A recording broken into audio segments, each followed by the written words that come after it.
آرزو ایک 18 سال کی معصوم اور نازک لڑکی اپنے باپ کے گناہ کی سزا کا کفارہ بن کر شامیر کے نکاح میں دی گئی تھی۔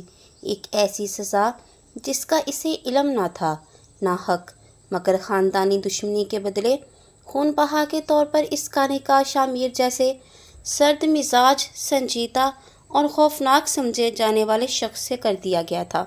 وہ دن اس کی زندگی کا ایسا طوفانی لمحہ تھا جب وہ سفید جوڑے میں لرزتی پلکوں اور سہمے دل کے ساتھ اس حویلی میں قدم رکھ رہی تھی جس کے در و دیوار میں اس کے لیے نفرت اور حقارت کے سوا کچھ نہ تھا۔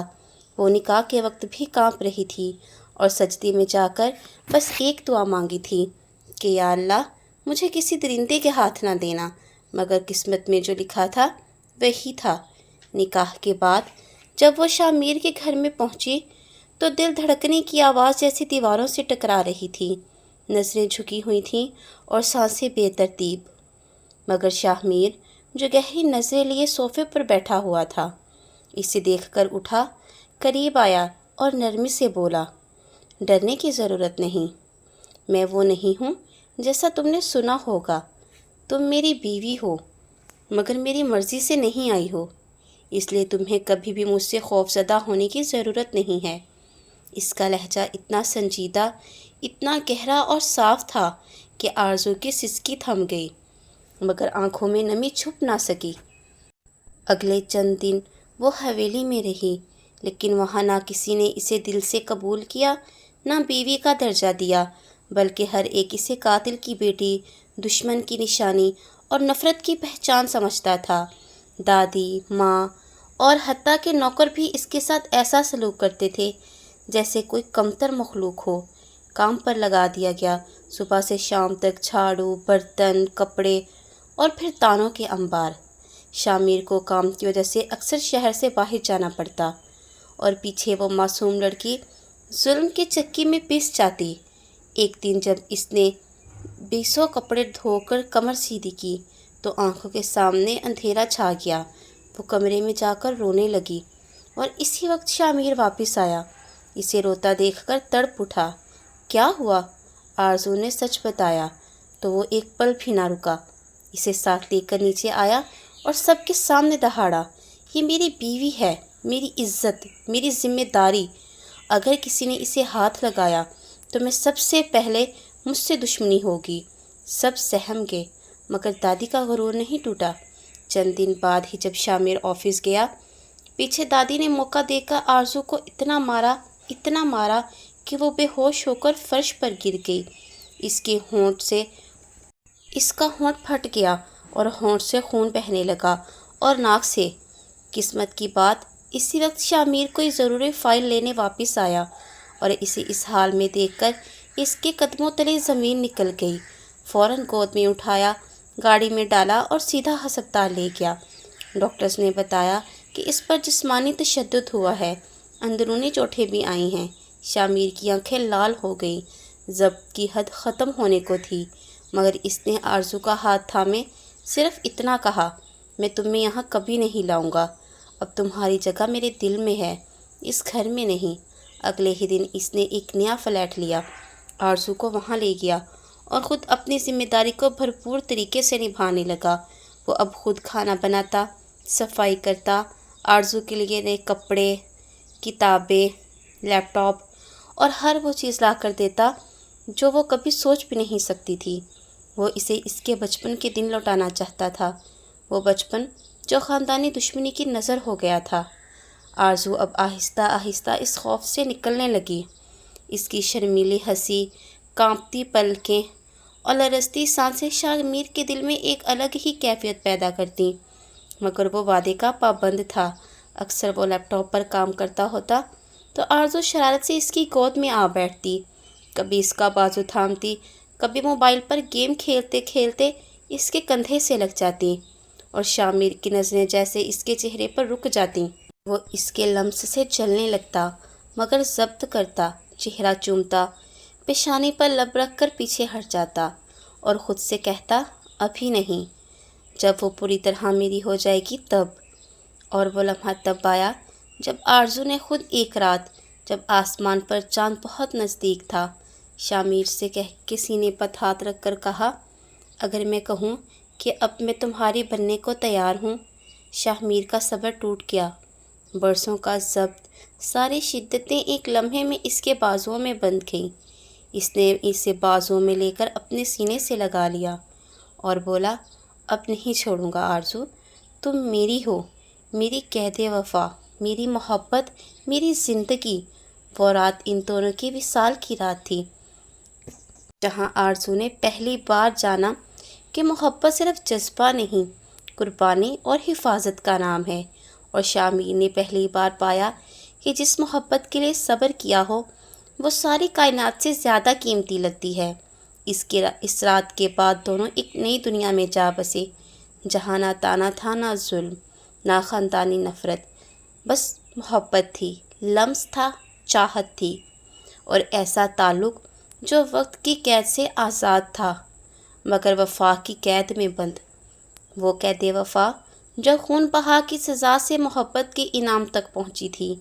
آرزو اور شامیر کے درمیان محبت اب ایک ایسا جذبہ بن چکی تھی جو صرف باتوں، نظروں یا لمس تک محدود نہ رہا، بلکہ روح سے جڑی ہوئی وابستگی میں بدل چکی تھی۔ وہ لڑکی جو کبھی خاندانی دشمنی کی علامت تھی، اب اسی خاندان کی دعاؤں میں شامل ہو چکی تھی۔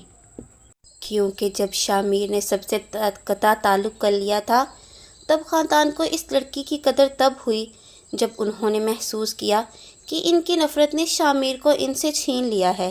اس لیے انہوں نے صلح کا پیغام بھیجا، منت سماجت کی، اور جب شامیر آرزو کو لے کر پہلی بار واپس گیا تو وہی دادی جو اس کے خون کی پیاسی تھی، اب آنکھوں میں نمی لیے دروازے پر کھڑی تھی۔ آرزو نے پہلے تو کانپتے دل سے شامیر کا ہاتھ تھاما، مگر جب دادی نے گلے لگایا اور کہا، بیٹی معاف کر دے، ہم نے تجھے پہچانا نہیں تھا، تو آرزو نے بھی وہ زہر پی لیا جو برسوں اس کے نصیب میں لکھا گیا تھا۔ وہ سب کو معاف کر کے بیٹھی گھر واپس آ گئی، مگر شامیر نے ایک شرط پر کہ یہ میری بیوی ہے، اگر کسی نے اسے دوبارہ دکھ دیا تو میں ہمیشہ کے لیے اسے لے جاؤں گا اور پیچھے مڑ کر نہیں دیکھوں گا۔ سب نے سر جھکا دیا، لیکن ایک نیا مرحلہ شروع ہونے والا تھا۔ اب جب وہ دونوں میاں بیوی کی حیثیت سے خاندان میں موجود تھے، وصال کی وہ رات صرف جسموں کا ملاپ نہیں تھا، بلکہ روحوں کی وہ یکجائی تھی جس نے برسوں کے صبر، شدت اور ضبط کو ایک مقدس، بے حد اور بے مثال لمس میں بدل دیا تھا۔ وہ رات گزر چکی تھی، لیکن اس کی خوشبو ہر صبح، ہر شام شامیر کے کمرے میں رچی بسی تھی، محسوس ہوتی تھی۔ اب آرزو صرف اس کی بیوی نہ تھی، بلکہ اس کی سانسوں کا حوالہ بن چکی تھی، اور شامیر، وہ مرد جو برسوں خود پر قابو پائے بیٹھا تھا، اب ہر پل اس لمس کو دوبارہ جینے کی خواہش میں تڑپتا۔ آرزو جب اپنے بھیگے بھیگے بال لیے سفید لباس میں کمرے میں آتی تو شامیر کے حواس جیسے بکھر جاتے۔ وہ دھیرے سے اس کے قریب جاتا، گردن کے پیچھے ہاتھ رکھ کر اسے اپنے سینے سے لگا لیتا اور اس کی خوشبو اپنے اندر تک اتار لیتا۔ تم مجھ میں سانسیں بن کر بس گئی ہو آرزو، اب اگر کبھی تم دور ہو گئی تو میں مر جاؤں گا۔ آرزو شرماتی، مگر وہ شرم اب اس کے لبوں پر فقط مسکراہٹ کی صورت میں رہ گئی تھی۔ وہ اب شرماتی ضرور تھی، مگر روکنے والی نہیں تھی۔ وہ خود اب شامیر کے لمس میں ایمان ڈھونڈتی، اس کی باہوں میں رات گزارتی اور اس کی انگلیاں اپنے جسم پر پھسلتے محسوس کر کے آنکھیں بند کر لیتی۔ وہ ہاتھ جو کبھی اس کے آنسو پونچھتے تھے، اب اس کی کمر کو تھام کر اسے اپنے اندر چھپا لیتے۔ کبھی وہ آہستہ آہستہ اس کی گردن پر لب رکھتا تو آرزو کی سانسیں بے ترتیب ہو جاتیں۔ وہ اس کے کان میں سرگوشی کرتا، یاد ہے میں نے کہا تھا جب تم کہو گی تب تمہیں پا لوں گا، اور اب جب تم میری ہو چکی ہو تو تمہیں ہر لمحہ، ہر انداز میں جینا چاہتا ہوں، چاہے پوری رات ہو یا دن۔ تمہاری سانسیں میری خواہش بن چکی ہیں۔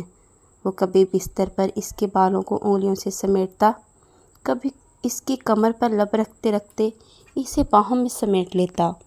وہ لمحات جب وہ دونوں ایک دوسرے کے بدن کی حدود کو چھوتے، دل کی دھڑکنوں سے تیز سانسیں لیتی آرزو اور ضبط کرتا لرزتا شاہ میر۔ وہ دوست آئے جو صرف پیار میں نہیں تڑپ میں بھی لپٹے ہوتے۔ وہ کبھی اپنے ہاتھوں سے اس کے پاؤں دباتا کہ تم میرے سکون ہو، تم تھک گئی ہو، آؤ میں تھکن بھی اپنی آغوش میں لے لوں۔ وہ لبوں پر لب رکھتا، انگلیوں سے اس کی کمر پر نقش بناتا اور آرزو شرماتے ہوئے اس کی قمیض میں منہ چھپ جاتی۔ بس کرو، تم پاگل ہو گئے ہو۔ وہ ہنستا اور کہتا، ہاں تمہارے لمس میں پاگل ہو چکا ہوں آرزو، تم صرف میری ہو اور رہو گی۔ اکثر وہ دونوں رات کو ایک دوسرے سے لیٹے لیٹے ہوتے اور شاہ میر اس کے چہرے پر لب رکھتے ہوئے اسے کہتا، کاش یہ رات کبھی ختم نہ ہو، یہ لمحہ کبھی رکے اور میں تمہیں یوں ہی اپنی باہوں میں قید رکھوں، جہاں تمہارے بدن کی حرارت، تمہاری سانسوں کی مہک اور تمہاری قربت میرا ایمان بن جائے۔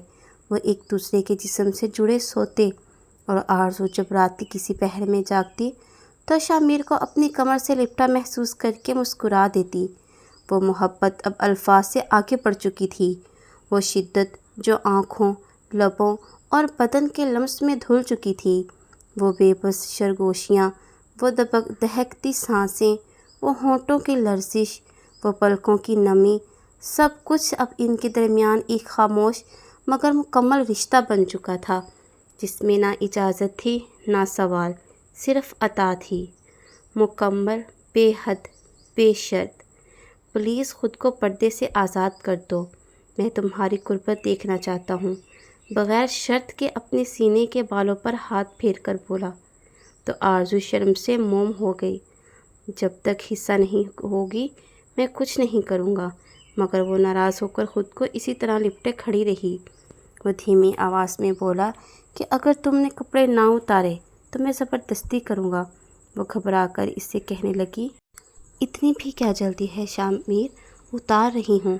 جب وہ تیار ہو کر نیچے آیا اور اس منظر کو دیکھتے ہوئے مکمل ہوتے دیکھا تو لمحے بھر کو آنکھیں بند کر لیں اور بولا، خدا کے واسطے ایسا مت کرو، میں سجدے میں ہوں۔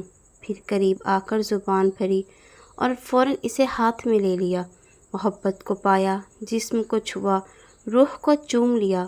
اب جینا باقی نہیں، بس تمہارے ساتھ رہنا باقی ہے۔ اور تب سے اس کی زندگی میں نہ کوئی جدائی آئی، نہ کوئی طوفان، صرف قربت تھی، لمس تھا، راتوں کی آہٹ تھی، دن کی مسکراہٹ تھی، اور محبت کا وہ بندھن جس سے نہ وقت توڑ سکا نہ دنیا، کیونکہ وہ قید جو خون بہا سے شروع ہوئی تھی، اور قید سزا نہیں تھی بلکہ قید وفا تھی، اور ایسی قید سے رہائی کبھی کوئی نہیں مانگتا۔